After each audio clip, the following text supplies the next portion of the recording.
Todo parece que es espontáneo, o sea que nos saludamos. No. Muy bien, buenos días. Qué gusto. Señor rector, mucho gusto. Para mí el gusto estar presente después de estos momentos duros, difíciles para el país y donde ha tenido un protagonismo importante también como líder de una universidad como la UNSA. Alegría de poder compartir con el representante de una de las universidades más emblemáticas como es, que es la Universidad Católica de Bolivia, San Pablo. Muchas gracias, rector Albarracín. Yo voy a hacerle una pregunta y que sé que este es un momento propicio. Usted está ha terminado ya su gestión. Ha sido un rector que ha estado durante 2 gestiones, ha merecido una nueva aprobación por parte de la comunidad universitaria, pero también ahora ya está liberado un poco de las naturales presiones que uno tiene cuando está en ejercicio pleno. En ese sentido y en esa realidad le quisiera preguntar, ¿cuáles cree que son los problemas principales que tiene la Universidad Boliviana o que tendría que superar para realmente contribuir al desarrollo económico y social del país? Mire, mi gestión rectoral ha concluido exactamente el 30 de noviembre y estos 6 años que implican 2 gestiones, cada una de 3, te da cierta experiencia, te genera un aprendizaje, ¿no?, en el sentido crítico, autocrítico y constructivo, de poder advertir las principales necesidades y además dimensionar los objetivos de la educación superior o a qué deben apuntar. Me he percatado, y eso lo hemos señalado incluso en los ámbitos internacionales, de que la educación superior es un bien público social. ¿Eso qué significa?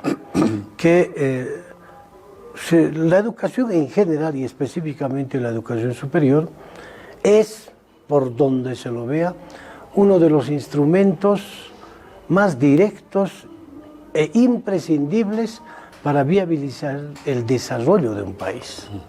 Obviamente que sin educación no se puede aspirar a ese desarrollo.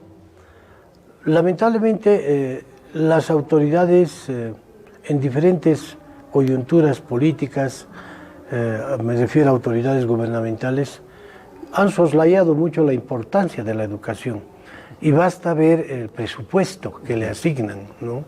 Para ellos era más importante asignarle el presupuesto a gobierno, defensa, fuerzas armadas, policía, etc. Pero resulta que los rubros más importantes, como son educación y salud, estaban absolutamente soslayados en todo sentido, pero expresamente en el ámbito de lo que es la asignación presupuestaria. Y esto es frustrante, ¿no? Pero de todas maneras creo que hay la oportunidad para subsanar esa asignatura pendiente del Estado boliviano con la educación y por ende con el pueblo. Ahora, ¿por qué hago referencia a este aspecto? Porque, para empezar, los recursos tienen que ser lo suficientemente solventes, suficientes para viabilizar un conjunto de programas. No olvidemos que en el marco de la educación superior está el tema de la enseñanza-aprendizaje, de la formación de estudiantes. Segundo, está el tema, no, digo segundo no en el sentido de importancia, sino para ordenar la explicación, la investigación científica. Una universidad que no investiga no puede llamarse universidad.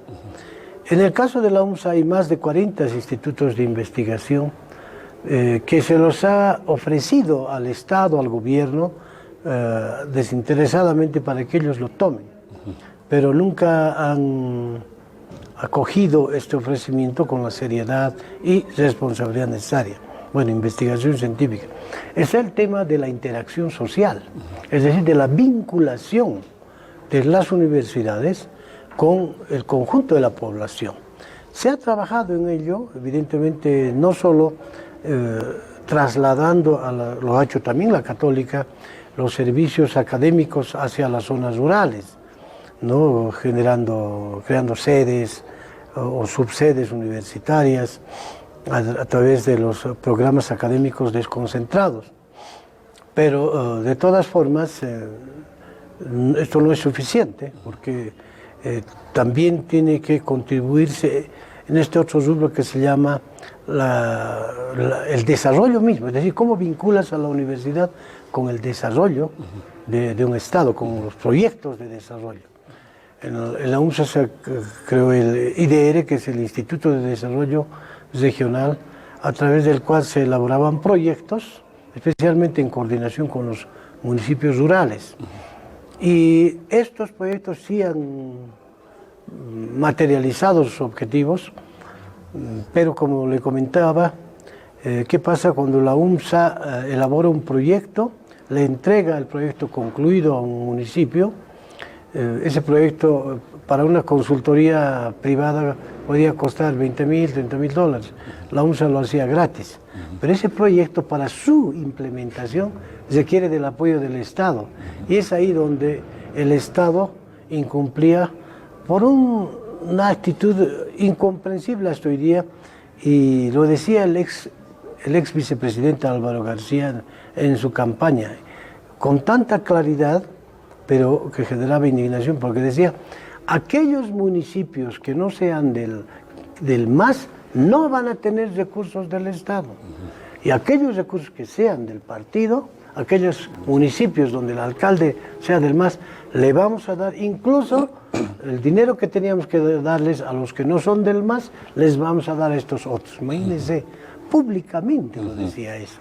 O sea, como decir, los que piensan diferente a nosotros no tienen derecho a desarrollar. No le estaba castigando al alcalde, podríamos llamarle opositor, estaba castigando a una población. Entonces, utilizar de forma tan discriminatoria los recursos de un país, de acuerdo a la afinidad política, es un crimen de lesa pueblo. ¿Por qué le menciono esto? Porque la UNSA hacía el proyecto ya de desarrollo para ese municipio, pero había que hacer conejitos para que el gobierno le acepte o no darle los recursos, porque dependía de su filiación política. Entonces, vea usted que los desafíos son grandes, hay que asumirlos.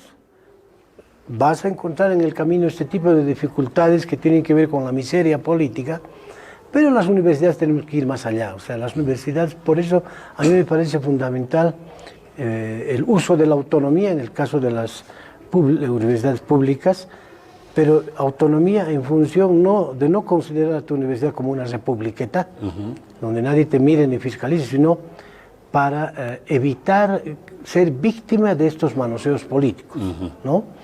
Y bueno, creo que en esa lógica me parece que a nivel del sistema de la Universidad Boliviana, de la cual forma parte la UNSA y la Universidad Católica, debemos reflexionar sobre estos temas. Así es. Bueno, esta pregunta también a mí personalmente me la he hecho durante mucho tiempo. Estoy por cumplir 7 años como rector nacional y me ha llevado una profunda reflexión, inclusive acuñando esta frase que dice: las universidades actualmente tienen estudiantes del siglo XXI, docentes del siglo XX y sistemas o ecosistemas de enseñanza, de investigación del siglo XIX. Es decir, una serie de brechas que no nos permiten probablemente otorgar y brindar al país lo que necesita. Y esta es una mirada más bien introspectiva, una mirada hacia adentro, de cómo también nosotros tenemos que ser capaces de superar nuestras propias limitaciones. En ese sentido, en la Universidad Católica Boliviana, estamos en este momento con el desafío de rediseñar nuestro modelo educativo y nuestro modelo académico. Es decir, bajo la pregunta, ¿qué debería aprender un profesional o alguien que quiere ser profesional para estos tiempos? ¿Qué debería? La segunda pregunta, ¿cómo debería aprender? Estos son temas, efectivamente, que quienes estamos en la universidad tenemos que ser capaces de planteárnoslos, discutirlos, reflexionar y llevar adelante. Y derivada de esta reflexión sobre el modelo educativo y el modelo académico, salen temas que ciertamente pueden en muchos momentos ser muy delicados, pero que, como bien se decía, en aras y bajo la autonomía, no para protegerse, pero sino para resolverlos en un ambiente académico, hay que hacerlo. Y uno de ellos es el gobierno de la universidad, ¿no? Porque muchos de estos temas, por ejemplo, ¿qué debería estudiar o qué debería aprender quien viene por la universidad? ¿Y cómo lo debería hacer? Depende del tipo de gobierno que hay en la universidad para impulsar y decidir qué se debería aprender, cómo se debería aprender. Pasa por decían entonces, uno de los temas a resolver, a reflexionar, a ver, a actualizar de cara a los desafíos y a las realidades de los tiempos actuales es el gobierno de la universidad. Otro tema muy importante, sin duda, tiene que ver, usted lo decía hace un momento, sobre el gran desafío de la investigación.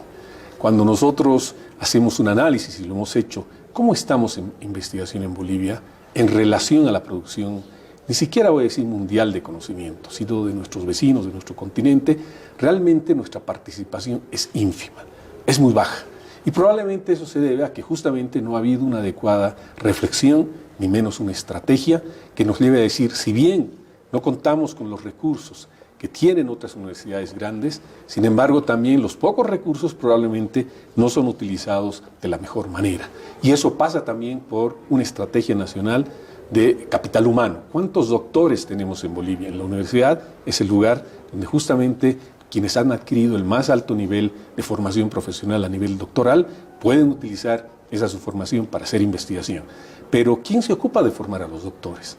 ¿Existe alguna política nacional, como la tiene en Brasil, Argentina, Chile, Colombia, Ecuador, para formar profesionales que tengan ese nivel doctoral y a partir de lo que hagan en la universidad se generen frutos para la actividad privada, para la actividad social, para el desarrollo ambiental? No hay tampoco una estrategia, sin duda, y esto trasciende simplemente lo interno nacional, pero que después reduce en el tema de la investigación.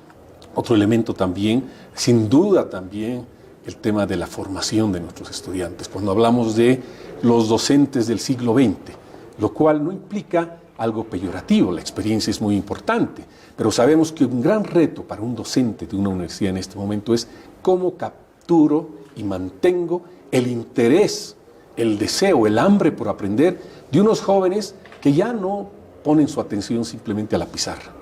Ya no ponen la atención simplemente una persona que parece tener el conocimiento, pero que ellos simplemente en una búsqueda a través del internet pueden tener conocimiento inclusive mucho más actualizado. Ellos, digo, los propios estudiantes. Entonces, ¿cómo hay que redimensionar, redescubrir cómo debe ser el maestro, digamos, el académico y el profesor de estas épocas? Entonces, ¿y cuáles deben ser los recursos que les permitan hacer una mejor tarea? Ahí también en el ámbito de la enseñanza, entonces tenemos también grandes desafíos de transformación. Fíjese entonces, rector Albarracín, que yo creo que también es justo e importantísimo que las universidades podamos tener al interior un diálogo franco sobre estos temas, porque de otra manera muchas veces nos quedamos en los grandes paradigmas, en los grandes temas, pero que nos impiden abordar nuestros desafíos particulares.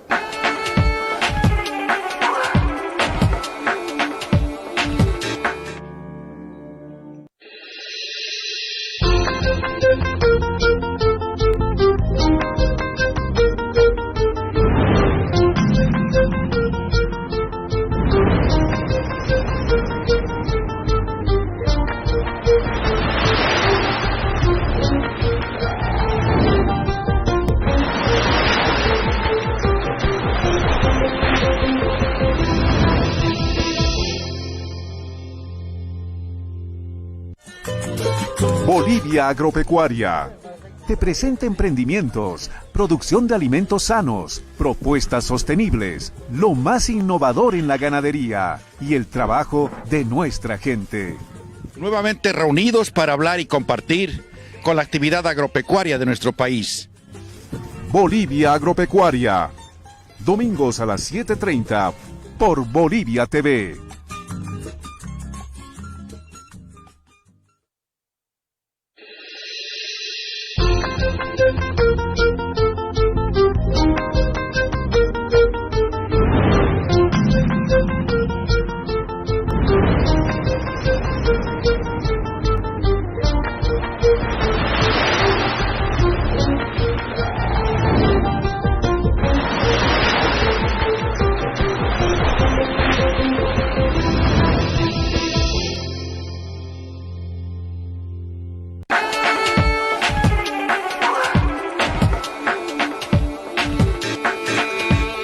No estoy de acuerdo, porque la idea en todo esto es en qué medida podamos primero intercambiar experiencias entre universidades en el contexto de un aprendizaje mutuo.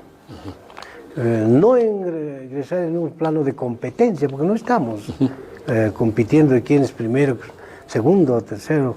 No nos interesa mucho el ranking ahí, sino más bien lo que interesa es cómo establecemos objetivos comunes, nos identificamos con los mismos y a partir de eso, ¿no?, una universidad que ha avanzado en determinados sistemas de enseñanza lo puede compartir con las otras universidades, etc. Entonces, este es un aspecto fundamental. Por eso le decía, recogiendo el principio de que si la educación es la base para el desarrollo de un país, eso no puede estar restringido a una determinada universidad, sino al conjunto del sistema de enseñanza superior. Ahora, la motivación es otro aspecto fundamental. Lo que usted decía, o sea, que el estudiante no se sienta obligado a asistir a clases. ¿Cómo tú lo retienes? ¿No? La cátedra para mí es un apostolado. Y esto es importante que ese apostolado también evolucione. A mí se me ocurrió, por ejemplo, ya en la práctica docente, convertir a los celulares de mis alumnos en un aliado y no en un enemigo, porque a veces decían, apaguen sus celulares. Yo les decía al revés, préndanlos. ¿Por qué? Porque para mí los celulares de mis alumnos son un auxiliar. Es decir, a ver, ingresen en este momento sobre este concepto al Internet. Y muchas veces ellos ya, en lo que tú estás hablando, ellos están consultando sobre los conceptos que tú estás exponiendo. Y probablemente estás quedando chico frente al concepto que está ahí en el sistema. En consecuencia, yo creo que hay que saber combinar las cosas y utilizar la tecnología como un aliado, antes como un limitante.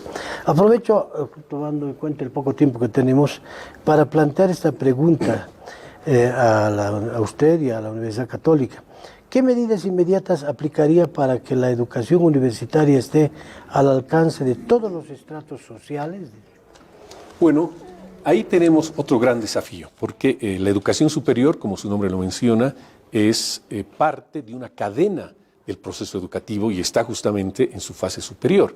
Entonces, por abajo tenemos la educación primaria, la educación secundaria. ¿Cómo podemos lograr que la educación superior pueda tener una mayor llegada a los más amplios estratos de la sociedad? Es mejorando absolutamente la calidad educativa en justamente la educación primaria y la educación secundaria. A mi juicio, y usted también lo debe experimentar, este también es otro de los más profundos problemas que enfrentamos como universidad, porque se supone que quien viene a una universidad debería haber desarrollado adecuadamente una serie de conocimientos, competencias, habilidades que le permitan funcionar en un ámbito en el cual va a tener que utilizar al máximo su capacidad intelectual para justamente adquirir conocimiento en profundidad sobre una disciplina, pero además mejorar otro tipo de habilidades que le permitan entender mejor al mundo, la cultura, poder desarrollarse como un líder en sus respectivos ámbitos. Y decía, este es el primer problema, porque ciertamente hay, no todos, pero hay una cantidad importante de estudiantes que llegan a la universidad en los cuales inclusive sus habilidades de comprensión mínima de lectura, capacidad de discernimiento lógico son bastante limitadas. Y entonces uno se pregunta, ¿qué está pasando con la educación y la enseñanza en el sector primario, en el sector secundario? Usted ha debido escuchar hablar de las famosas pruebas PISA de educación, donde es una prueba a nivel mundial, se someten voluntariamente los países para que sus estudiantes de cierto curso puedan ser de ciertos niveles de enseñanza, puedan demostrar sus habilidades adquiridas en cuanto a comprensión de lectura, lógica de pensamiento, básicas. Y en función de eso se califica cómo está el nivel de educación de los países. Naturalmente, los países más desarrollados son los que arrojan resultados mejores en esta prueba. Estamos hablando principalmente de los países nórdicos. y que los países nórdicos justamente son un ejemplo en el mundo en cuanto a los sistemas de educación. Este es otro de los principales desafíos. La educación superior no lo puede hacer todo. Tenemos que tener la posibilidad de recibir jóvenes, hombres y mujeres, que a su vez se hayan formado en esos momentos tan cruciales, cuando entran a la escuela, al colegio, y tienen un desarrollo, yo diría desde los 6 y antes, por supuesto, pero ya formalmente desde los 6 hasta los 18 años, tienen que haber adquirido mínimamente cierto tipo de capacidades que les van a permitir desarrollarse adecuadamente en la educación superior. De otra manera, hablar simplemente políticamente, demagógicamente, de absorber en la mayor cantidad de hombres y mujeres jóvenes a la universidad, creo que nos hacemos un mal a todos. Lo que debemos decir es que justamente debemos mejorar la calidad de la educación. Hablaba hace un rato de esa prueba PISA.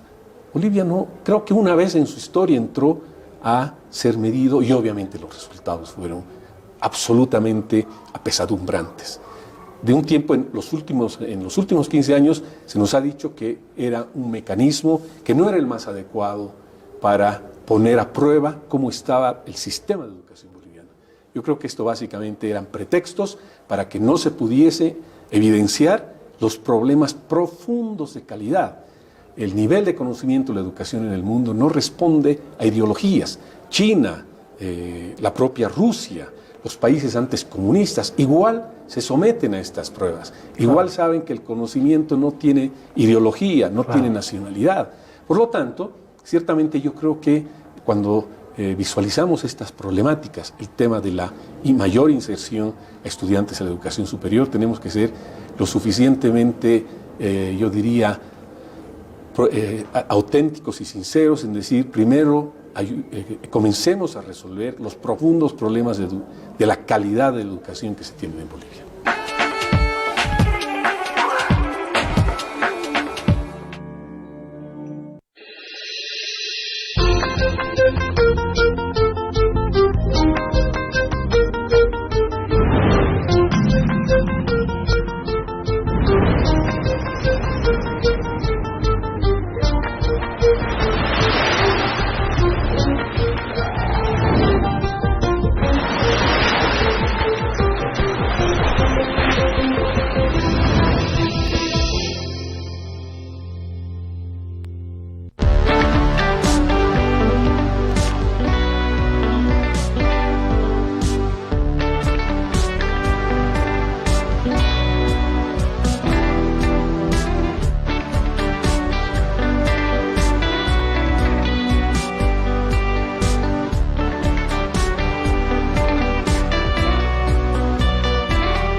Yo también tenía una pregunta para usted, y que iba más en la línea de las propuestas, cuáles serían las propuestas más óptimas para mejorar el desarrollo del sistema universitario boliviano. Creo que en parte hemos ido allanando esta pregunta a través de esta conversación. Obviamente, creo que es fundamental primero mejorar la calidad académica, ¿no?, de nuestros docentes.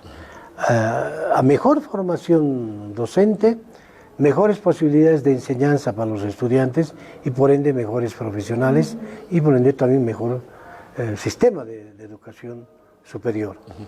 Pero al mismo tiempo creo que es fundamental allanar esta asignatura pendiente de la brecha entre el sistema de educación escolar y el sistema de educación superior. O sea, como que se han dividido los roles, pero nunca se han integrado. Y entonces ese es un peligro para la educación en general en Bolivia. ¿Por qué llegan bachilleres a la universidad, ya sea privada o pública, y muestran tremendas falencias en su formación? Porque no hay una coordinación entre los responsables de la educación superior y la educación escolar. Lo digo de forma autocrítica, esto. Porque, reitero, cada uno tiene su ámbito, las universidades públicas son autónomas, pero autonomía no quiere decir abstraerte de la problemática de la educación en general. Entonces, esta ausencia de coordinación entre ambos sistemas ocasiona, pues, de una u otra manera, estos desfases. Y por eso es que la universidad no puede resolver estas falencias de la educación con la que llega el bachiller de la educación escolar. Son temas que hay que abordarlos, como usted dice, al margen de las afinidades políticas e ideológicas, siempre priorizando el desarrollo de un país. Y bueno, en esa medida creo que esta conversación tan rica, tan importante, no nos hemos percatado que ha pasado el tiempo. O sea, pero yo aprovecho una vez más para saludar respetuosamente a las colegas de la Universidad Católica Boliviana, a su autoridad, a los docentes, y desde luego también un abrazo fraterno para mis colegas de la UMSA, mi casa, la que me ha formado, la que me ha dado un título y con la cual estoy muy agradecido por la oportunidad que me dio incluso para dirigirla en determinado momento. Muchas gracias, rector. Igualmente ha sido un placer conversar con usted. Representa a una de las universidades más emblemáticas del país, la Universidad Mayor de San Andrés, y también de alguna manera representa nuestras universidades tan importantes en el país, en la Gabriel René Moreno, la San Simón, Francisco Javier, en Potosí, en fin, todas las otras universidades que tenemos como universidad una profunda responsabilidad en que nuestro país coadyuve o siga adelante y pueda realmente ofrecer oportunidades para el crecimiento y desarrollo de sus habitantes. En este sentido, esperamos también que haya mayores posibilidades de seguir profundizando este debate de cara al pueblo, de cara a quienes también tienen que interiorizarse de nuestra situación, pero sabiendo que somos nosotros los que tendremos que finalmente encarar estos desafíos. Ha sido un gusto y esperamos vernos en otra ocasión. Igualmente, muchas gracias. Qué gusto. Felicidades. Igualmente.